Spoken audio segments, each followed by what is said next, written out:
روزانہ ایسے اسلامی واقعات سننے کے لیے ہمارے چینل کو سبسکرائب ضرور کریں۔ حضرت زید بن حارثہ رسول اللہ صلی اللہ علیہ وسلم کے آزاد کردہ غلام اور آپ کے محبوب صحابی تھے۔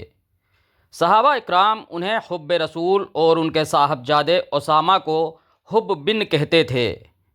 صحابہ رسول صلی اللہ علیہ وسلم میں سے یہ صرف حضرت زید ہی کو حاصل ہے کہ ان کا نام صراحت کے ساتھ قرآن مجید میں آیا ہے۔ اسی فضیلت کی بنا پر بعض لوگوں نے حضرت زید کو افضل صحابہ قرار دیا ہے اور کہا ہے کہ اگر وہ زندہ رہتے تو حضور صلی اللہ علیہ وسلم کے بعد خلیفہ ہوتے۔ حضرت زید قبیلہ بنو کلب کے ایک شخص حارثہ بن شرحبیل کے بیٹے تھے۔ ان کی والدہ شعادی بنت ثعلبہ کی شاخ بنی معن سے تھیں۔ ابھی ان کی عمر 8 سال کی تھی کہ وہ اپنی والدہ کے ساتھ سفر پر جا رہے تھے کہ راستے میں قبیلہ بنی کین کے لوگوں نے حملہ کر کے لوٹ مار کی اور کچھ لوگوں کو پکڑ کر لے گئے، جن میں حضرت زید بھی شامل تھے۔ حضرت زید کو عکاظ کے میلے میں حکیم بن حجام کے ہاتھ بیچ دیا گیا، جو کہ حضرت خدیجہ کے بھتیجے تھے۔ انہوں نے یہ غلام مکہ میں لا کر اپنی پھوپھی صاحبہ کے حوالے کر دیا۔ آپ صلی اللہ علیہ وسلم کو حضرت زید کی عادات و اطوار اس قدر پسند آئے کہ آپ صلی اللہ علیہ وسلم نے انہیں حضرت خدیجہ سے مانگ لیا۔ ادھر حضرت زید کے گھر والے ان کے فراق میں غم سے نڈھال ہو رہے تھے۔ قدرت کا کرنا کچھ ایسا ہوا کہ بنو کلب کے چند افراد حج کے ارادے سے مکہ آئے تو حضرت زید کو پہچان لیا۔ اس طرح حضرت زید کے گھر والوں کو ان کی خبر لگ گئی۔ چنانچہ حضرت زید کے والد حارثہ، چچا کعب اور بھائی بھاگے ہوئے مکہ پہنچے اور حضور صلی اللہ علیہ وسلم کی خدمت میں حاضر ہو کر عرض کیا کہ آپ صلی اللہ علیہ وسلم زید کو معاوضہ لے کر ہمارے حوالے کر دیجئے۔ حضور صلی اللہ علیہ وسلم نے فرمایا کہ میں بچے کو بلاتا ہوں اور اسی کی مرضی پر چھوڑ دیتا ہوں کہ وہ میرے پاس رہنا پسند کرتا ہے یا آپ کے ساتھ جانا چاہتا ہے۔ اگر وہ آپ لوگوں کے ساتھ جانا چاہے گا تو میں کوئی فدیہ لیے بغیر اسے آپ کے حوالے کر دوں گا۔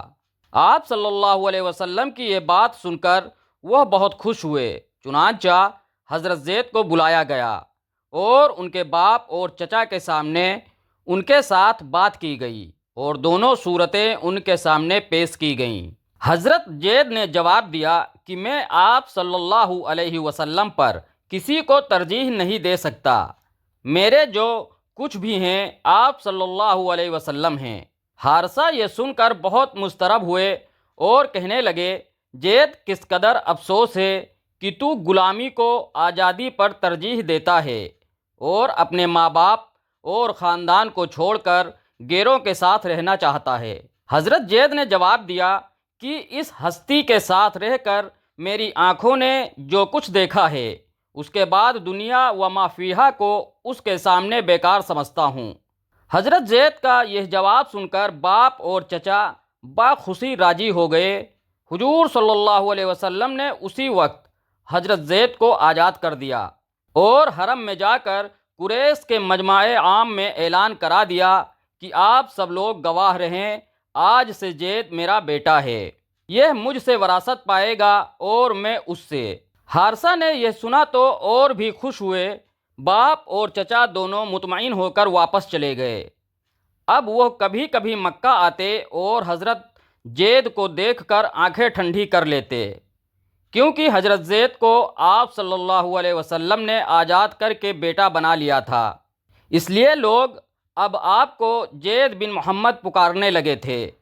جب آپ صلی اللہ علیہ وسلم نے اعلان نبوت فرمایا تو حضرت زید کی عمر 30 سال تھی۔ اعلان نبوت کے ساتھ ہی ام المومنین حضرت خدیجہ آپ صلی اللہ علیہ وسلم کے چچا جاد بھائی حضرت علی، جو آپ صلی اللہ علیہ وسلم ہی کے گھر میں پرورش پا رہے تھے، اور آپ صلی اللہ علیہ وسلم کے رفیق حضرت ابوبکر صدیق ایمان لے آئے، اور ان کے ساتھ ہی حضرت زید نے بھی لبیک کہا، اور یوں وہ ان 4 ممتاز ہستیوں میں شامل ہو گئے۔ جنہوں نے سب سے پہلے اسلام قبول کیا۔ اسلام حقیقت پسندانہ رویے کا قائل ہے، لہٰذا حقیقت کے مقابلے میں مصنوعیت کو قبول نہیں کرتا۔ رائج الوقت دستور کے موافق کے مطابقہ کی حیثیت بالکل حقیقی بیٹے کی سی تسلیم کی جاتی تھی، مگر اسلام نے اس کی اصلاح کر دی۔ چنانچہ سورہ احزاب میں فرمایا، اور نہ اس نے تمہارے منہ بولے بیٹوں کو تمہارا حقیقی بیٹا بنایا ہے، یہ تو وہ باتیں ہیں جو تم لوگ اپنے منہ سے نکالتے ہو، مگر اللہ وہ بات کرتا ہے جو مبنی پر حقیقت ہو، اور وہی صحیح طریقے کی طرف رہنمائی کرتا ہے۔ منہ بولے بیٹوں کو ان کے باپوں کی نسبت سے پکارو، یہ اللہ کے نزدیک زیادہ منصفانہ بات ہے۔ اس واضح ہدایت کے آ جانے کے بعد مسلمان زید بن محمد صلی اللہ علیہ وسلم کی بجائے زید بن حارثہ کہنے لگے، جیسا کہ آغاز میں بیان کیا گیا ہے کہ حضرت زید ہی وہ واحد صحابی ہیں جن کا نام قرآن مجید میں مذکور ہے۔ اس کی وجہ بیان کرتے ہوئے علامہ شبیر احمد عثمانی لکھتے ہیں، چونکہ قرآن کے حکم کے موافق ان کے نام سے اس نسبت عظیمہ کا شرف جدا کر لیا گیا تھا، شاید اس کی تلافی کے لیے تمام صحابہ کے مجمع میں صرف ان کو یہ اعزاز بخشا گیا کہ ان کا نام قرآن میں تصریحاً وارد ہوا۔ حضرت زید آپ صلی اللہ علیہ وسلم کے لیے گھر کے دوسرے افراد ہی کی طرح تھے۔ آپ صلی اللہ علیہ وسلم نے ان کا نکاح ام ایمن سے کر دیا، جن کے بطن سے حضرت اسامہ پیدا ہوئے۔ بعد ازاں آپ صلی اللہ علیہ وسلم نے ارادہ فرمایا کہ ان کا نکاح اپنی پھوپھی جات بہن حضرت زینب بن جحش سے کر دیا جائے، کیونکہ وہ ہاشمی خاندان کی چشم و چراغ تھیں اور حضرت زید بہرحال آزاد کردہ غلام تھے، لہٰذا وہ اور ان کے بھائی حضرت عبداللہ بن جحش اس عقد پر راضی نہ ہوئے۔ تب وحی الہی کے ذریعے ایک فیصلہ کن بات بتا دی گئی کہ جس بات کا حکم اللہ اور اس کے رسول صلی اللہ علیہ وسلم دیں، پھر اس کی خلاف ورزی کسی کے لیے جائز نہیں۔ فرمایا، جب اللہ اور اس کا رسول صلی اللہ علیہ وسلم کوئی فیصلہ کر دیں تو پھر کسی مومن مرد اور مومنہ عورت کو ان کے معاملے میں کوئی اختیار باقی نہیں رہتا، اور جو شخص اللہ اور اس کے رسول صلی اللہ علیہ وسلم کی نافرمانی کرے بلا شبہ وہ کھلی نافرمانی میں پڑ گیا۔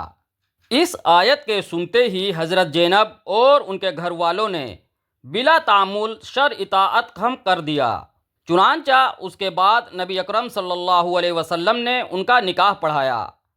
آپ صلی اللہ علیہ وسلم نے خود حضرت زید کی جانب سے 10 دینار اور 60 درہم مہر ادا کیا اور کچھ کپڑے اور سامان خوراک گھر کے خرچ کے لیے بھجوا دیے۔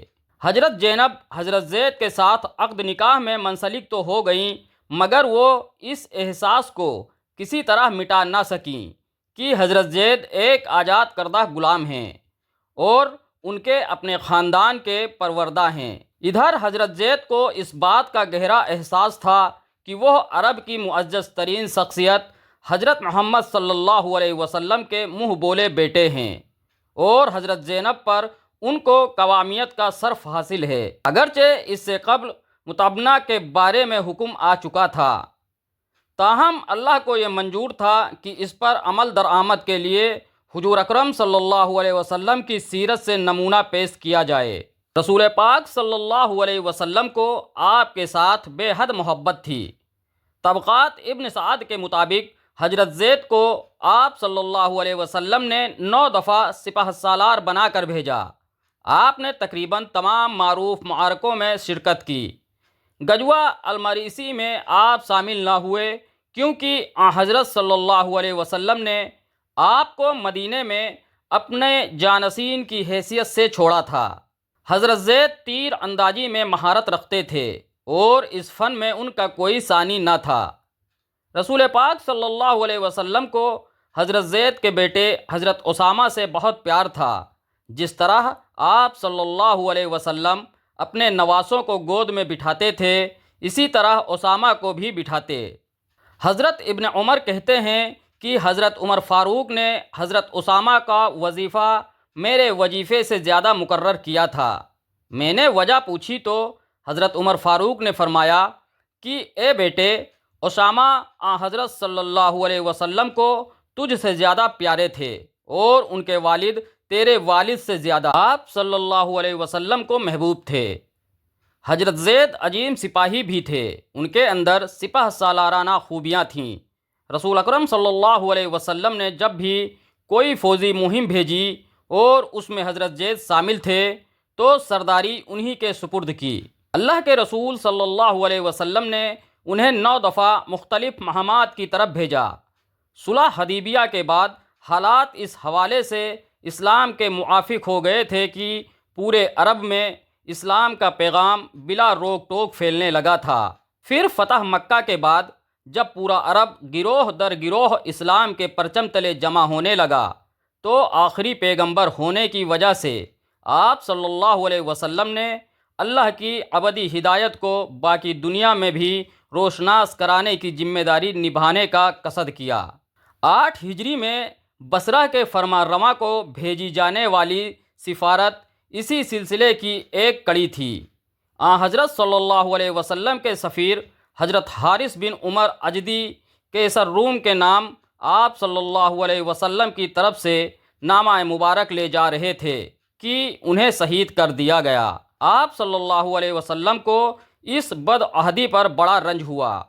آپ صلی اللہ علیہ وسلم کو اپنے وفاسوار حضرت زید بن حارثہ کی مفارقت کا اس قدر غم تھا کہ حجۃ الوداع سے واپسی پر ان کے صاحبزادے حضرت اسامہ کی کارکردگی میں ایک فوج کو انتقام کے لیے مامور فرمایا۔